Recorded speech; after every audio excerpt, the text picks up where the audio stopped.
La moelle épinière a une double fonction, une fonction réflexe et une fonction de conduction.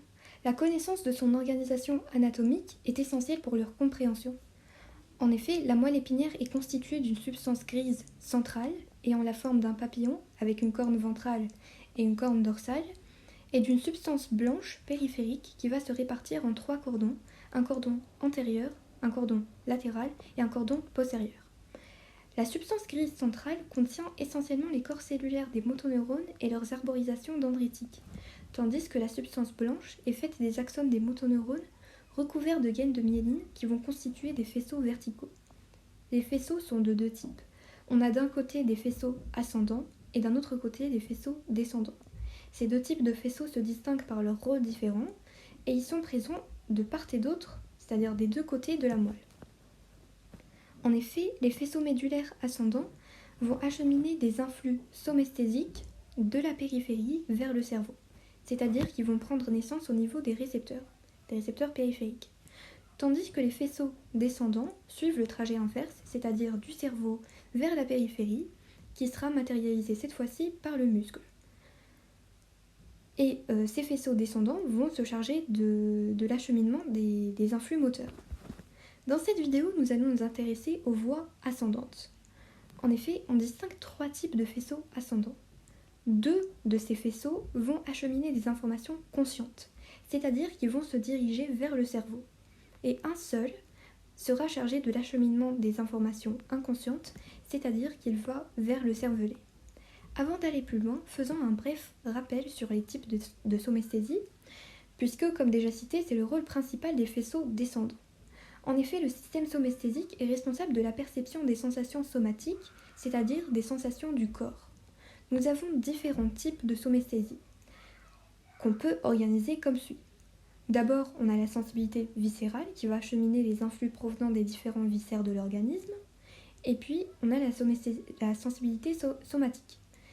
La sensibilité somatique proprement dite, qui sera représentée d'un côté par la sensibilité superficielle, qu'on appelle également la sensibilité extéroceptive, c'est-à-dire que c'est la sensibilité qui va provenir des récepteurs cutanés, qu'on peut elle-même classifier en 2 types.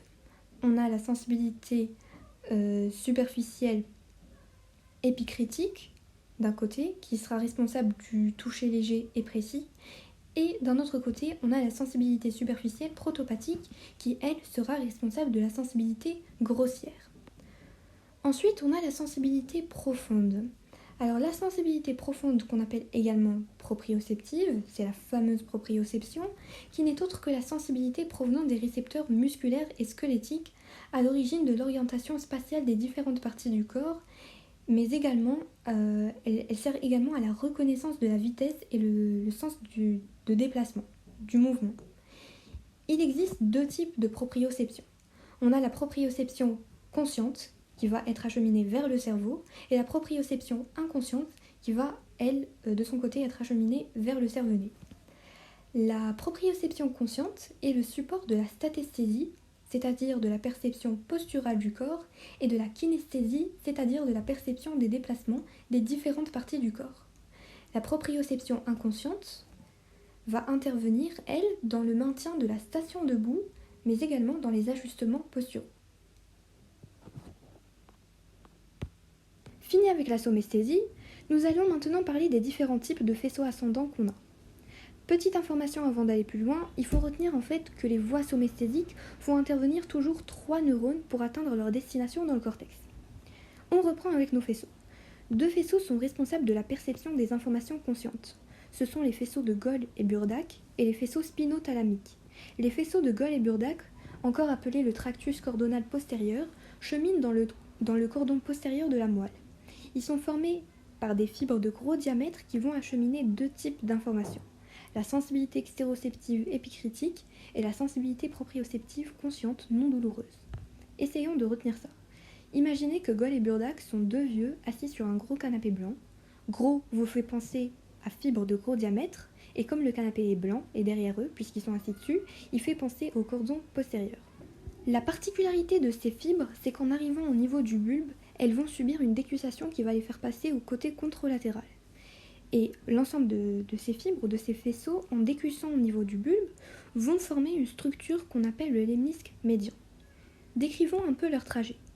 Tout va commencer par des fibres de gros diamètre qui vont pénétrer dans la moelle par la racine postérieure et vont monter en empruntant le cordon postérieur de la moelle.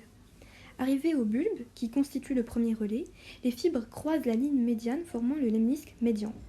Un deuxième neurone va connecter le bulbe à un noyau thalamique qui est le deuxième relais.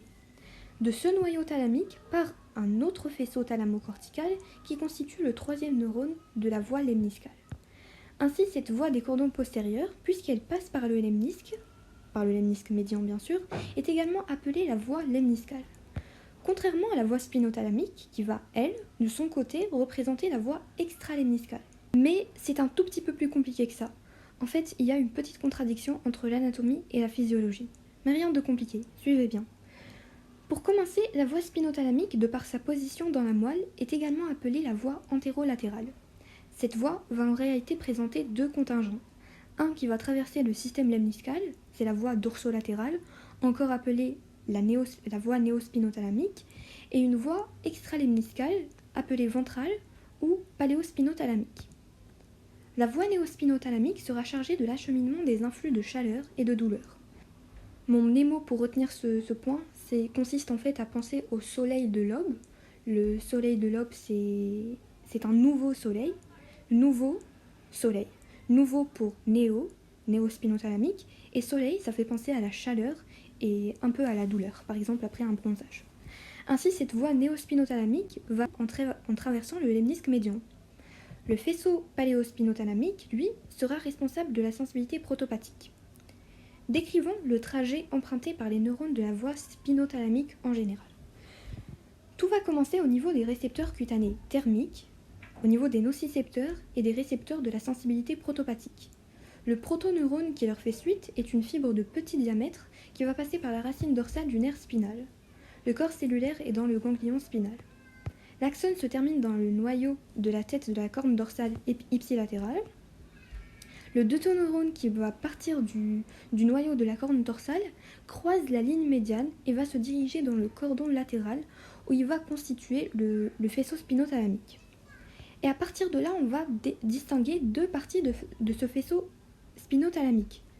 En effet, on a le faisceau spinothalamique dorsal, ou le néospinothalamique, qui va poursuivre son trajet ascendant dans le cordon latéral et va rejoindre le lemnisque médian. À partir de là, un second neurone va le connecter au thalamus, et puis un troisième neurone, thalamo-cortical, va se projeter sur les aires somesthésiques. L'autre partie est représentée par le faisceau paléospinothalamique. Ces fibres, après leur pénétration dans la moelle, se divisent rapidement en fibres ascendantes et descendantes, formant la partie médiane du tractus dorsolatéral de Lisser. Puis, dans un trajet ascendant, le faisceau va cheminer dans le cordon antérolatéral, et après ça, le paléospinothalamique va gagner le thalamus. Il va le gagner soit directement atteignant le système thalamique diffus, formant ainsi la voie paléospinothalamique proprement dite, soit indirectement après relais réticulaire formant le contingent paléospino-réticulothalamique.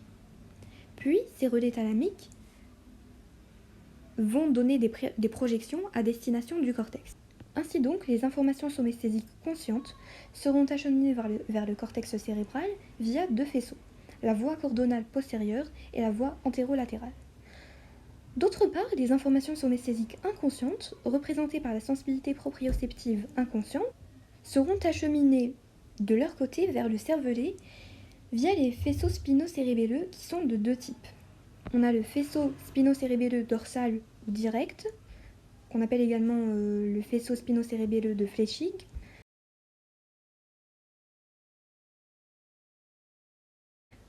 et le faisceau spinocérébelleux ventral ou de Goers. Le faisceau spinocérébelleux dorsal ou direct ou de Flechig va prendre naissance dans la colonne de Clark. Il poursuit ensuite un trajet ascendant dans les cordons latéraux-dorsaux de la substance blanche. Puis, il pénètre dans le cervelet. Le faisceau spinocérébelleux ventral ou croisé, de son côté, va prendre son origine dans la colonne de Becherou. Ensuite, ces fibres vont croiser la région péripendimaire et monter dans les cordons latéraux-ventraux de la substance blanche. Puis, elles pénètrent dans le cervelet, elles aussi. Voilà, ça fait beaucoup d'informations. Le secret pour retenir les différents faisceaux, c'est en fait la répétition. Concluons cette vidéo par un petit récapitulatif. Les faisceaux ascendants cheminent des informations somesthésiques conscientes vers le cortex cérébral et inconscientes vers le cortex cérébelleux. Les informations conscientes traversent les faisceaux de Gold et Burdack et les faisceaux spinothalamiques. Les faisceaux de Gold et Burdack, encore appelés le système cordonal postérieur, puisqu'ils cheminent dans le cordon postérieur, ou encore le système lemniscal, puisqu'ils décussent à ce niveau, vont acheminer les informations extéroceptives épicritiques et les informations proprioceptives conscientes. Les faisceaux spinothalamiques, également connus sous le nom de voies antérolatérales, contiennent un contingent passant par le système lemniscal, c'est la voie néospinothalamique ou dorsolatérale, qui va acheminer les informations thermoalgésiques, et un contingent extralemniscal, c'est la voie ventrale ou paléospinothalamique, qui fait passer les informations de la sensibilité protopathique. Il est à noter que la voie paléospinothalamique peut atteindre directement le thalamus, c'est ce qu'on va appeler la voie paléospinothalamique proprement dite, ou en passant par la substance réticulée du tronc cérébral, c'est ce qu'on va appeler la voie paléoréticulo-spinothalamique. Enfin, les informations inconscientes vont cheminer dans les faisceaux spinocérébelleux, qui sont de deux types. On a un faisceau spinocérébelleux ventral ou croisé et un faisceau spinocérébelleux dorsal ou direct. Voilà, c'est fini pour cette vidéo. Je vous remercie pour votre attention.